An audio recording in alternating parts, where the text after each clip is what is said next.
All right, everybody, here we go. Again, it is 31st of May, 2020. We watched the astronauts fly on the Dragon and get up to the International Space Station.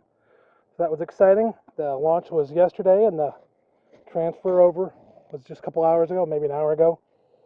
And I just checked out Queen O'Neill, gave her a larger box, more room. And so here we are, we're going to check out Queen Faith here. Let's see if they've been... So they're taking some of the sugar water I've given them. I have it in mind to maybe stop feeding them, depending upon what we see inside here. They might be ready to become more or less self-sufficient. I already smoked the front a little bit, so we'll just take the feeder down and we'll see what we've got going on here inside Faith's hive. Give them a little bit of smoke. So in this instance, they look a little more active on the left side of the box. So I am going to go ahead and pull my first frame from the right for the same reasons described earlier. It's probably going to have the least number of bees on it, the least chance of hurting that queen. So we will pull that out. Let's see what we've got on here. Yeah, so they're doing good. They've got this almost filled up with nectar. I would never take from a hive this young because they need to build up stores. They need to feed the young bees, and they need to be ready for winter. Probably won't get any honey off of this hive this year just because it's all about getting them strong and ready for winter. So let's see what we've got here. All right. So they are drawing this out. See if you can see that. They're drawing that out. And they are filling it up with honey. So that's great. One of these frames, I'm thinking about giving these guys, these ladies, another box today just to make sure that if they don't fill everything up and try to swarm. We know they swarmed once already this year. That's how I got them. Here we go. So I'm going to step out in the sun over here and see if I can see inside these cells.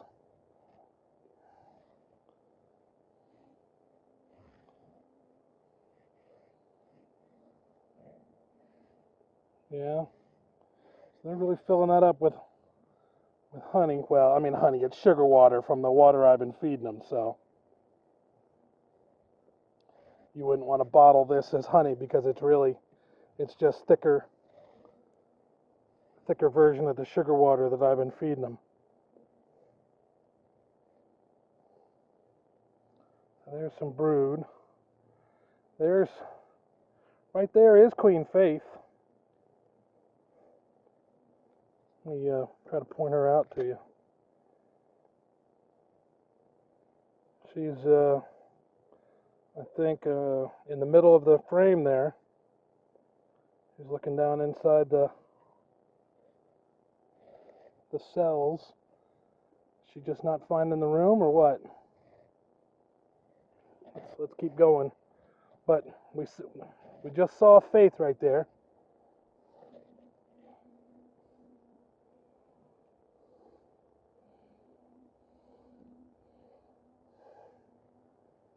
Let's move that over, keep her protected.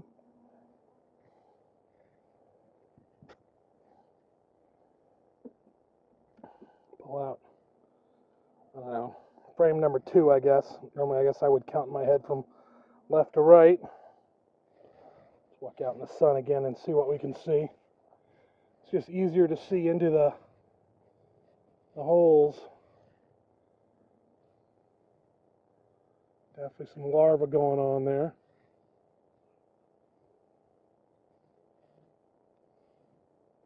But just not as much capped as I might have hoped, Maybe this hive needs a little bit of help. I can open up the hive next to it, and if there's there's a nice frame of capped brood in the next box over, I can move that right on into this box, and when those bees are born, they won't know anything other than this is where they belong. Yeah, they're doing okay, but they're getting a slow start here. So I think we'll put this back, and we will try to find a frame to donate from next door.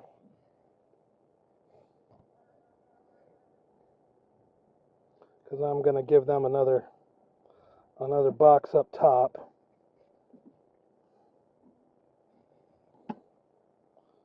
Quite often when you put another box, you'll want to put a frame that they're actively working up at that next level. It sort of draws them up. So this is actually one of the boxes that Queen O'Neill was living in 10 minutes ago. I just carried it right across the yard to here. And then we're going to go into this hive and see if there's a box that or a frame that maybe we can borrow. We're really just going to look here briefly to make sure that they haven't completely filled up this top one with honey yet, because we don't want them to get too much honey in there. I would need to give them more boxes if that was happening, but I don't expect it is, but we'll see. Let's see what we've got. We'll just pull the frame out. You can tell by the outside here. I'm working almost above my head, so tough for me to get the camera up here for you. Apologies for that. But here in a moment, I suppose I could have brought it down already. Boy, they are really filling this up. Yeah, let me pull this down so I can show you what's in here.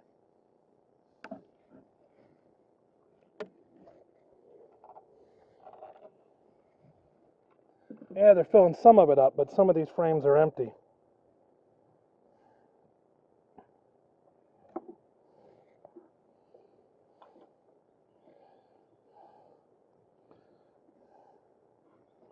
Alright, so here we are. Yeah, they're filling that up and they're drawing it out, making it taller. That looks pretty good. They haven't started on the next one over yet. That's fine. They'll get to it when they're ready. But alright.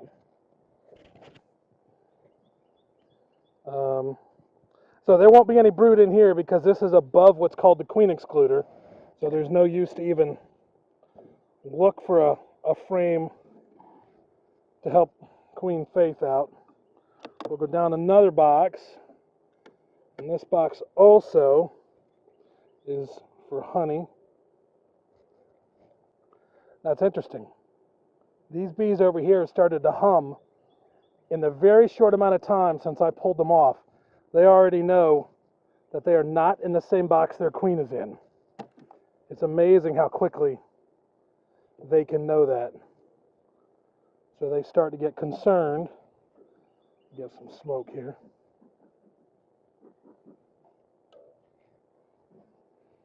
Make sure I don't have the queen on the queen excluder here.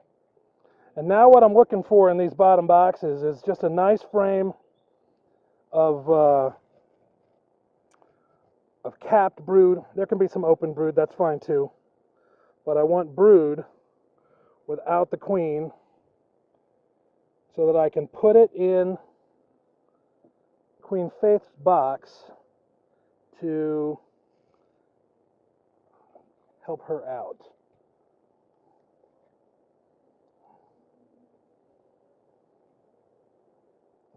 Oh yeah. All right. So if we look at this, that is full of brood. We want to give it a really good look, make sure we don't see the queen.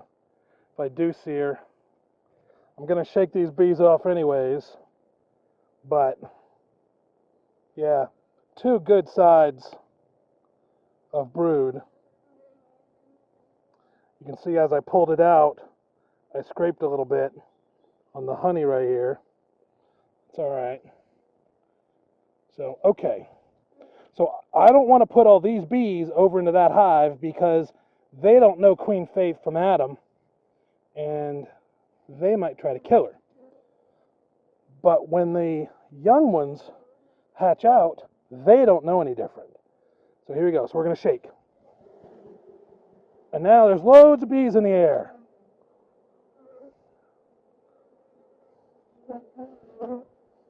They're all wondering, what the heck? See what we got. Just make sure we don't have the queen left. She'd be way easier to spot right now. All right. One more shake or two. So we're going to put them right in the middle here. All right, right in the middle there. And then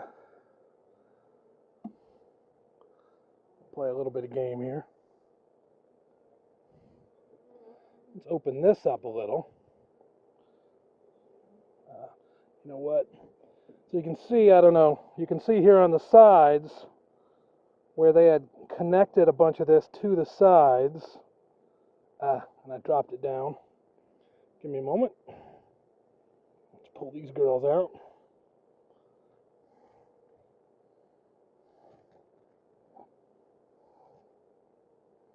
Because I want to clean off the sides of the box.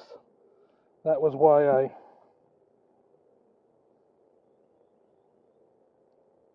scraped open that honey on that. There we go. I'll continue to get all this off the side here. I'm pretty sure you can't see that. Just doing a little bit of house cleaning. I need to lick all that honey off my hands here in a minute. Alright. So we'll move that frame to the side. We'll take one of these fairly empty ones, put it smack dab in here so that they can start filling it in.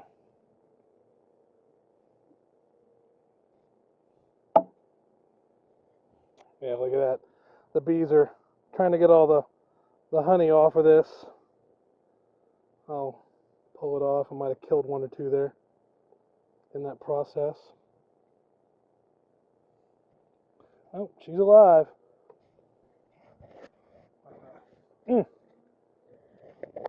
Stick my fingers up inside the bonnet and taste the honey. It's amazing. Y'all should be very, very jealous. And then I'll go ahead and start putting this back together. Oh, I'm sorry, queen excluder. Because these are, so these boxes that are above the queen excluder, she can't get through this.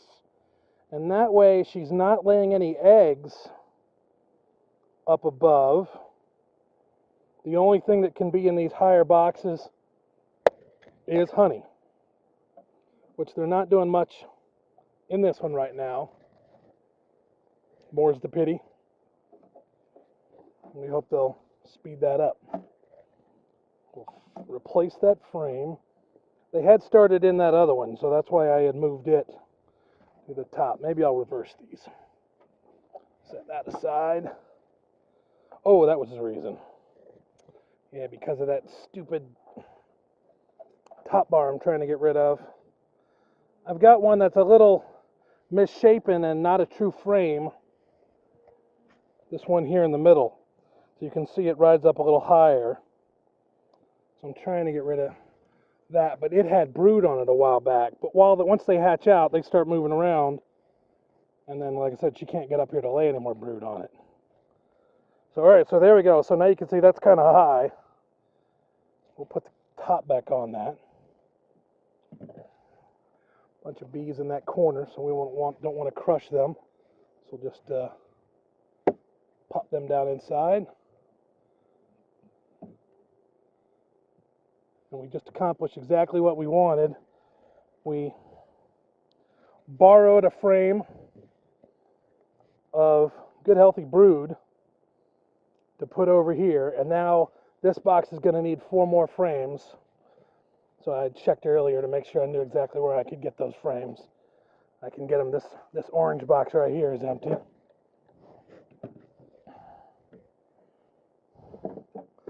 So 1, 2, 3. What did I say? 4. There we go.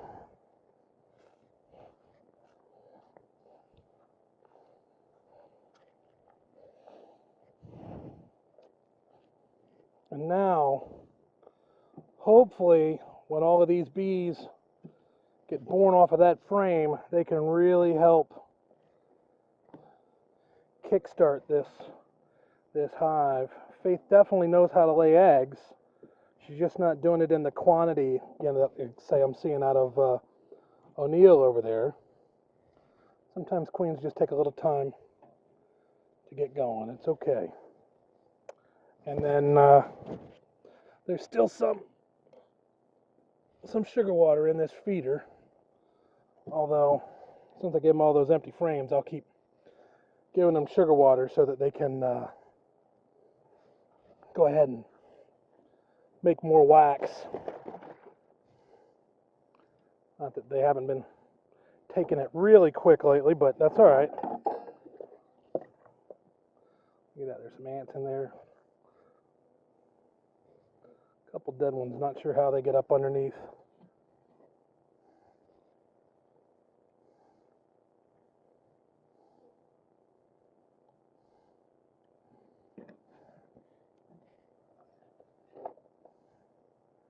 Yeah, those ants are having a field day.